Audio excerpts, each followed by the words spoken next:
BDA post-fight analysis. Today we're going to be taking a look at the Gennady Golovkin-Daniel Jacobs fight. First of all, this was a very, very close fight. And that's what I wanted. I didn't want another blowout. I didn't want another Gennady Golovkin destruction. I wanted a good competitive fight. And I got that competitive fight. That's all I could ask for. And it was a very competitive fight, as I said. Both guys did a lot of good things. Ultimately, Golovkin won the fight. He got the decision, as he should have. He did a lot of good things, which we're going to take a look at here. But Jacobs also fought the fight of his life. You got to give him a lot of credit. He stepped in there against boxing's boogeyman, and he wasn't scared. He stood his ground. He did what he had to do.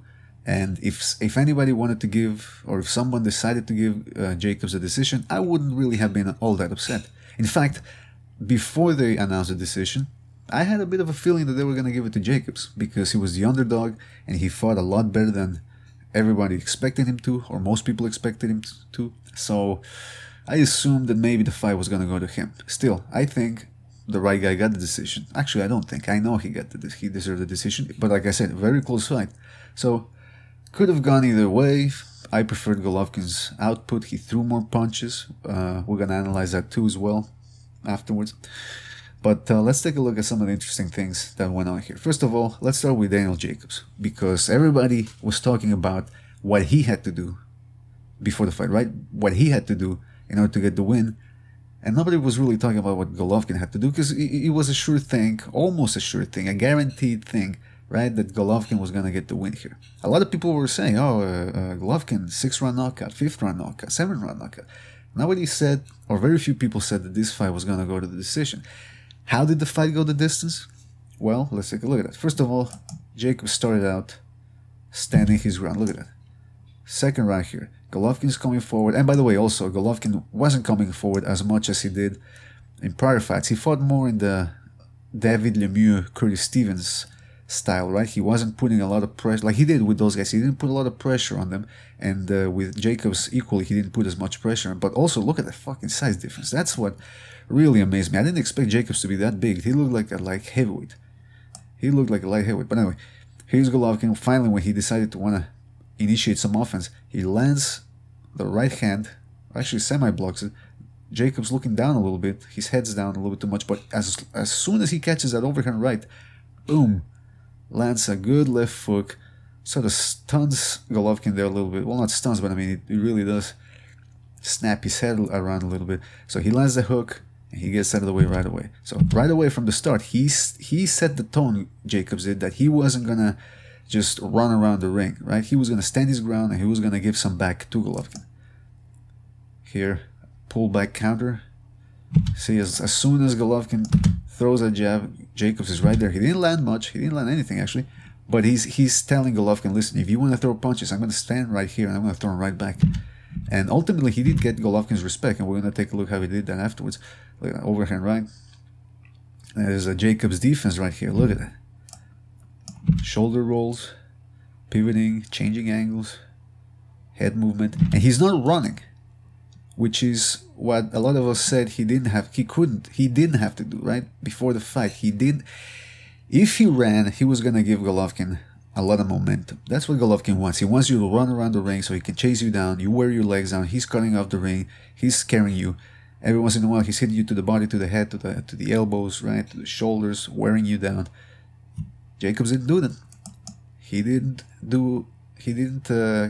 make the mistake of committing any excess movement here. Look at this. He stays right there. Ooh, and then that's the thing. When he went southpaw, he really threw Golovkin for a loop there. Look at this. He leans back, leans forward, leans back again, and Golovkin misses with everything. And then he uses the right hand to sort of just control Golovkin, keep him at bay a little bit. And Golovkin has to step back, because at this point he was respecting Jacobs' power. Here, a little shoulder roll here too. Yeah, Jacobs came in with a good game plan. Another part of his game plan was this. Smother Golovkin. If he couldn't get out of the way, he was going to smother him. Or if he couldn't get out of the way, or he couldn't counter, he was gonna smother Golovkin and try to get a clinch in there and save himself some time. Look at this. Boom, boom. Gets right in close. Eats a little left hook there, but he blocked it, so he's doing very well. This is a sequence I really liked. Very good sequence. Look at that. Uses his right arm, places it behind Golovkin, right? And if you saw the Bradley footwork analysis we did, Bradley does a lot of this stuff as well. Look at that. Boom, boom. That's what I really liked about Jacobs here. He's controlling him. He moves to the side. Pivots. Oof. Uppercut down the middle. Right hand. And then you would expect him to throw a right, no, sorry, yeah, it's left uppercut, left hand, and then you expect him to throw maybe a right hook. Right now, he comes up with an uppercut. Now, good job by Golovkin of blocking a lot of these shots. But Jacobs is letting his hands go at this point, and the judges are noticing that. Remember, guys, judges love a guy who lets his hands go. You get the benefit of the doubt if you let your hands go. If you're just moving around, you're not doing anything, judges aren't going to like that. Now, here's the other thing I liked about Jacobs, right? He went to the body right away. What was his first round? Yeah. Not much landed, but he's going to the body there. He's telling Golovkin, listen, you have a great chin, you tuck it in very well, that's great. But you can't hide that body forever. And look at that. Jacobs, that's how he got his respect. More than anything, he's power to the body. Oh, look at this. Right hook, feint. Golovkin immediately places his left elbow down because he was expecting that shot. Now this is classic Golovkin, vintage Golovkin defense. Look how his head is tucked in, elbows down. So even if Jacobs decides to go back to the head, Golovkin's got his chin tucked in, his elbows are protecting him, his gloves are there too, but he's still weary of those shots to the body. Again, look at that, short little uppercut. Did you see that? Golovkin comes in with his right hand, Jacobs, composed, moves to the side, dodges the shot, right, boom, and he throws a left hand. Golovkin does a good job of blocking it, but he's still weary. He knows the shots are coming, so then a little smother here, and then Golovkin, backs up away immediately. He doesn't want to get on he doesn't want to stay on the inside too long with those nasty body shots coming his way. And that's the thing that also surprised a lot of people, which was that Golovkin wasn't working the body as much as he should have. He was very weary of initiating inside action against Jacobs. So here's Jacobs. Look at that. What happened here? See, Jacobs is doing that little shoulder roll thing, right? The Philly shell defense, but he's got nowhere to go. So Golovkin knows that, so he throws a hook to the body, but immediately Jacobs regains his composure, resets his feet, lands a left hook upstairs, right uppercut, left hook. And this is what the body work will do. It will open up avenues upstairs. Let's take a look. See now, boom. Now he's mixing it up because now Golovkin's he's pinned down now, trying to block those body shots. Can't really move the head. Excuse me. He can't really move the head all that well. So he gets an uppercut and right. Look at how he's like in quicksand. His feet are in quicksand. He can't move. So that right hook, that left hook from Jacobs, right there is holding his head. Throws a right uppercut, left hook right away, left hook to the body. Very, very good. Jacobs was not scared in this fight. He wasn't scared. He was going to stand his ground. He was going to give Golovkin a little bit of his own medicine. Look at the shoe shining. I mean, a lot of good things from Jacobs in this fight. A lot of good things. Standing his ground. Look at that. Now he's throwing upstairs. And that's how he... See, now he's throwing upstairs because... As Golovkin, look at that. Golovkin's maybe expecting a little body shot here. Ooh, he ducks down. Goes into a little bit of a shell. Look how his elbows are placed here because he wants to block those shots to the body. And Jacob says, I'm going to hit you with an uppercut. Snaps his head back. Golovkin is human. Golovkin is human. Yes, he's a machine. As close as a machine as we're going to get in the boxing world. Hits pretty fucking hard. Closes the distance very well. Cuts off the ring very well, but he can be hurt, and that's what you had to. That's what a lot of guys beforehand had to do. Now, don't expect a lot of guys to be able to do what Jacobs did to Golovkin, because in order to hit the body, you have to have the composure to stay in there and be able to throw those shots. And not a lot of guys have that composure. And if you open up yourself to when you throw body shots, you're opening up yourself for headshots, right? And with Golovkin, that can be suicide. But credit to Jacobs, he did it. Now the thing is this. What won Golovkin the fight, and this is what I liked about him, very impressive jab. Look at that. We knew that Golovkin had a good jab. From the start, he established that jab. We knew that Golovkin had a good jab, but I didn't know it was...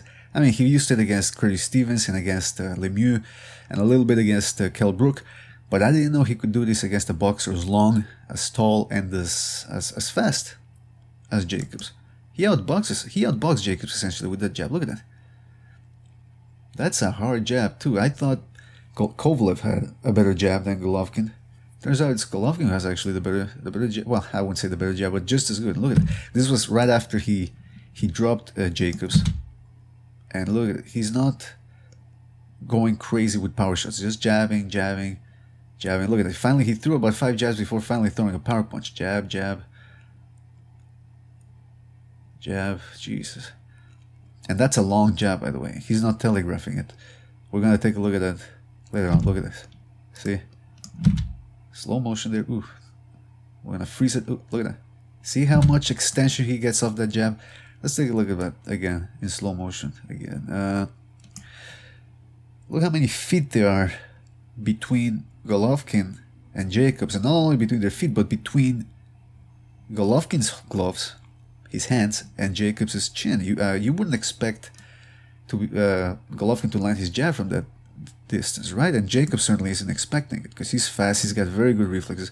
But look what Golovkin does. He takes a little hop forward, extends, fully extends his jab, his right hand is up, protecting his right hand side, and boom, lands a good jab right there. Jacobs was not expecting that. Look how it sends him reeling back. Ooh. Again, more jabs. This is what won Golovkin the fight ultimately.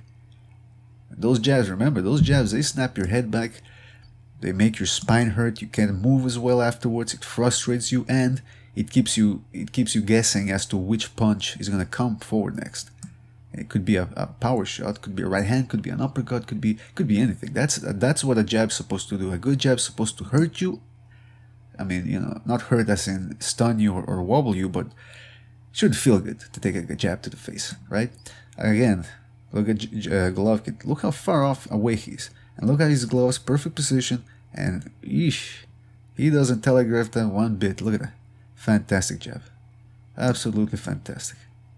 I'm going to keep replaying this shit. I could replay this for hours and hours and hours. But I'm not going to because I'm not high right now.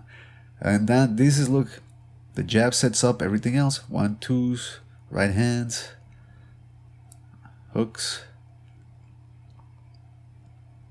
Oh, for this combination, I put it in here because this is vintage Gennady Golovkin. So he jumps in with a jab. And Jacobs there is doing a little bit of the Philly shell, right? He's got nowhere to go. And Golovkin hits him with a left hand. Because look how Jacobs has nowhere to go. He could roll, he could duck under, but essentially he's stuck there. And the easiest punch to hit somebody when he's in that position is a jab. Left hand. So now Jacobs says, ooh, I don't want to eat any more jabs. Remember, at this point he'd been eating a lot of jabs. So he ducks his head down, a la Golovkin. And Golovkin says, alright, your head is down there now. I'm going to hit you with an uppercut. And then the standard Julio Cesar Chavez combination, which is a right uppercut, left hook to the body. Unfortunately, like I said, Golovkin didn't do enough body work. Credit to Jacobs, he didn't allow him to. This is what Golovkin should have done a lot more of. Look at this. This is another sequence I like. He feints the right to the body.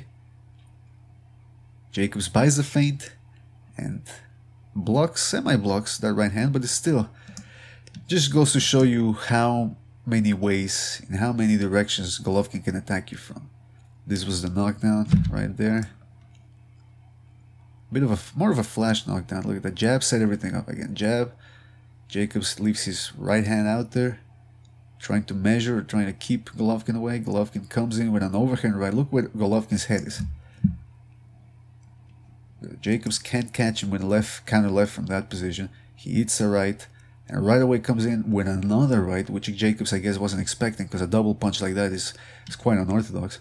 Ooh. And then he fell forward. I mean, he fell back. Bit of a flash knockdown. And this was the round where second time Jacobs was hurt in the 9th round. It's a good sequence to look at here as well. I'm going to take a look at that afterwards in slow motion.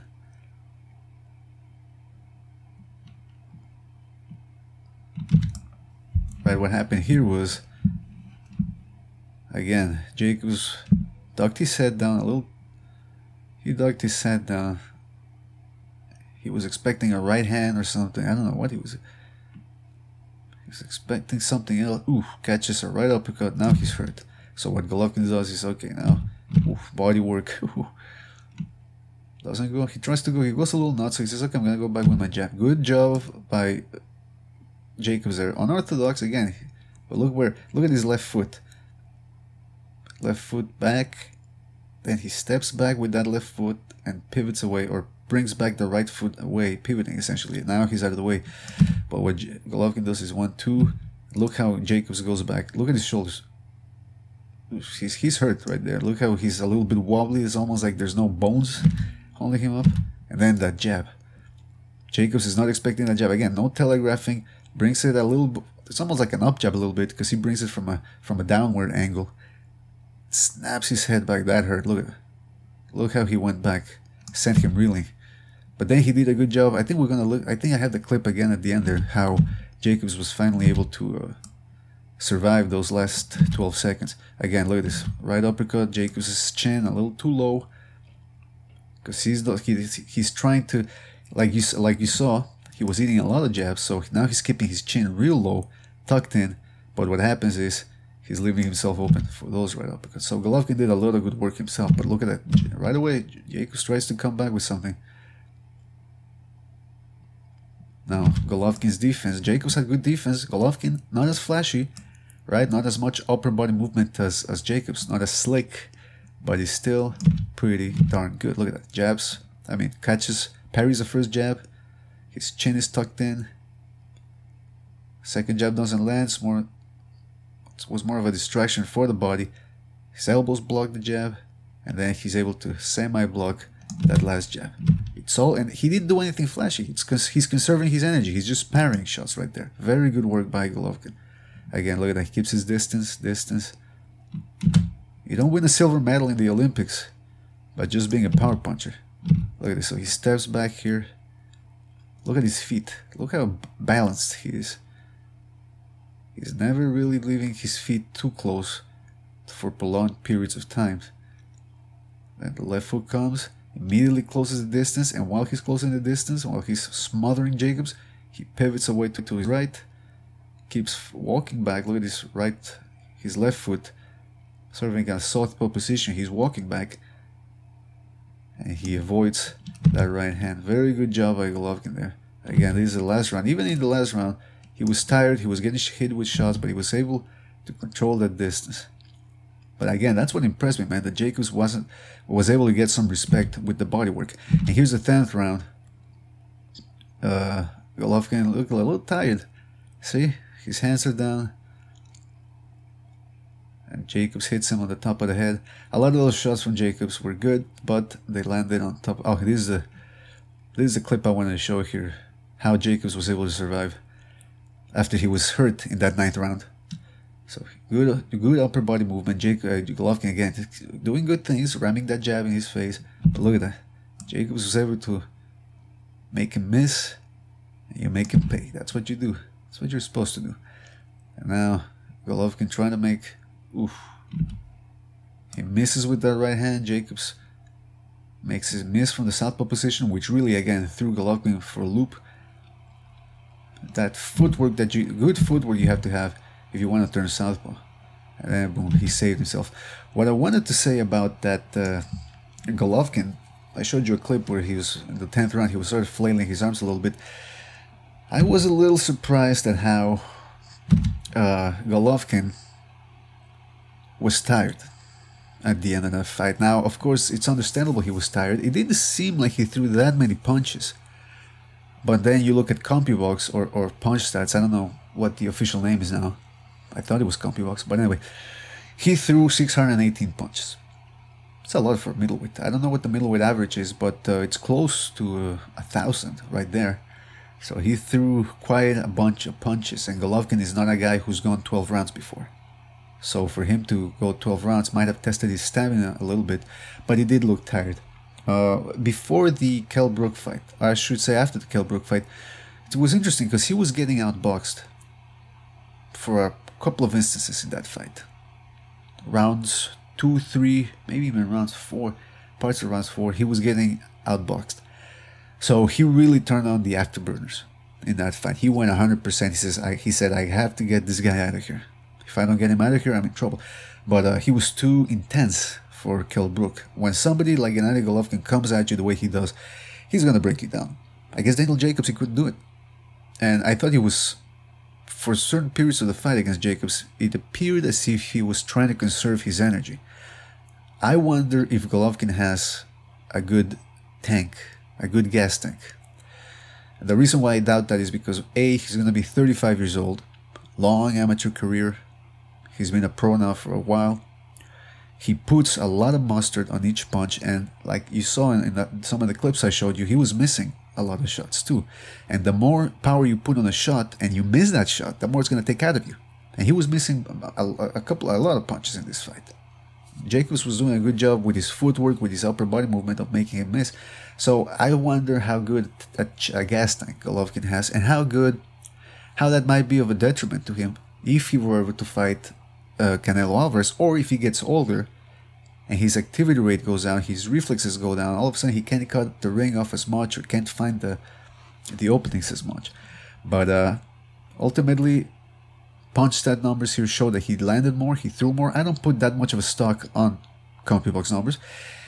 I use them as an approximation of what went on in the fight. Because I still remember when Bernard Hopkins got beat by Joe Calzaghe, and they said that Joe Calzaghe landed 200-something punches. I said, nah, I didn't see Calzaghe landed that many punches in that fight. I didn't see that many punches landing in that fight. So I don't put that much stock on what CompuBox say. Now look at the jabs. This is where Golovkin won the fight. I think. The jabs. He threw 358 of them. Jacobs 170, less than half. And he landed just 31. And then if you look at the power punches, Gennady Golovkin landed 127, Jacobs landed more. But still, if you combine Golovkin's jabs with his power punches, he landed more punches. So it was a good fight. Jacobs with his weight antics, which I don't know how heavy he came into the fight.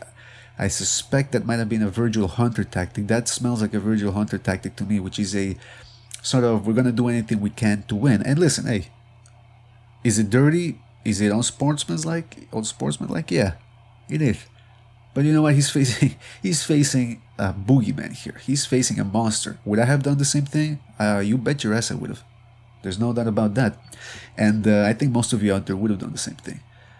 But was it dirty? Yeah. Yeah, it wasn't good. Still, Golovkin wins this fight. Jacobs raises his profile. He was able to go 12. Not only did he go 12 rounds with Golovkin, he gave him as tough a fight as anybody has ever done up to this point, and he could have won the fight. He almost got the decision. So very good job by both guys.